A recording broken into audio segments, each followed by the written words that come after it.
There are small numbers of our teenagers getting eating disorders. It is a problem, and one of the things is that it's a growing problem. So I wanted just to give you a few little warning signs of things to look out for and where you might want to seek further help.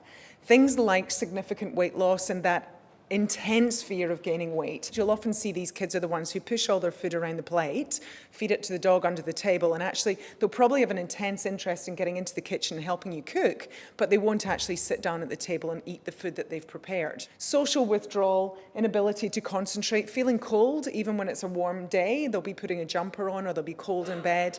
And then the last one I say very hesitantly, moodiness and irritable. If you've got a teenager, then, yeah. Who's most at risk? Well, girls in their teens. They're exposed to those beauty images. The other number of girls I've got in my books right now are girls who are in their early 20s and who have come to me for help to lose weight for their weddings. I come from the era where I think, my grandmother fought to get us women the vote. Now I've got these young girls who are leaving university because they're too busy planning their wedding for university, and they're setting themselves up for a lifetime of all that is important is being beautiful and being skinny, because that's what brings you success. My goodness, what is this we are teaching our kids? Because we have in the media just a whole load of people who actually have no career and they have no actual job other than being a celebrity. And we're teaching our girls that that's what success is. And it's really important, if you're going to get kids motivated to look after their body and be fit and healthy, actually they have to have great self-esteem. If you can give your daughters and your sons good self-esteem and the confidence to go forward and judge their life more than on their looks. You are not judged by the way that you look, how beautiful you are, how skinny you are. Actually, there's a whole load of attributes that make up who you are. Are you a good role model? Be very, very honest with yourself.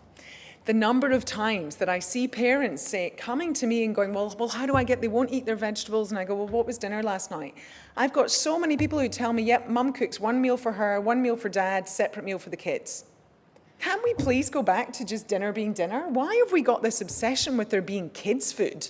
I mean, sure, when they're toddlers and they're babies, they need slightly different food. When we were hunter-gatherer man, us women chewed up the food and then passed it to the baby. They ate what we ate. Let your children try different foods. Get them interested in foods. Be a good role model and go back to having the family mealtime.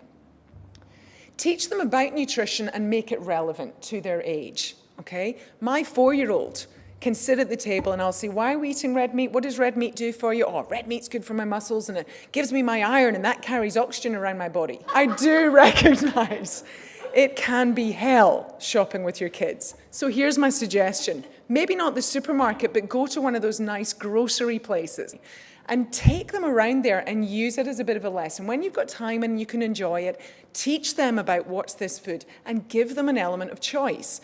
As soon as kids feel like they're getting some choice, they're much more likely to eat the food. So try not to label food as good and bad. When adults come to me, I spend half my time undoing two things. Finishing what's on your plate and labeling food as good and bad. They don't have to finish everything on the plate. The rule in my house has always been you need to taste. Taste everything on the plate, but respect their likes and dislikes. And remember that you have to give them a new food up to 20 times before they'll accept it. And that's an evolutionary mechanism. Try not to label food as good or bad. The one word that I think is really useful with kids is sometimes foods. So people always ask me, oh, God, do your kids eat really good food all the time? No, they don't. Of course not. They go to parties and they get lolly bags. And I talked about the snacking. Can we get rid of some of that snacking? Scheduled snacks, then they'll be hungry at meal times. You've got a chance of getting them to eat what it is that you want to eat. Relax. Try not to let mealtime become a battleground. Mealtime should be enjoyable, family time, a time to chat. So decide what's really important for you at the dinner table. It's impossible to make them have all their table manners and eat all their food and have a reasonably pleasant dinner time. And just relax about the veggie thing. I think that's the most common question I get from parents. How do I get them to eat their veggies? Just stop panicking about it. The veggies are this thing on the side. You got to eat that, or you're not getting your dessert. We're making it this horrible thing, okay? Just make the veggies an integral part of the meal. It is just as important, if not more so, to be honest, that they eat the meat and the fish as it is to eat the veggies. When parents come to me worried about my child hardly eats anything, when I actually analyse what they're eating, the child's diet is not that bad, okay? So don't be too hard on yourself.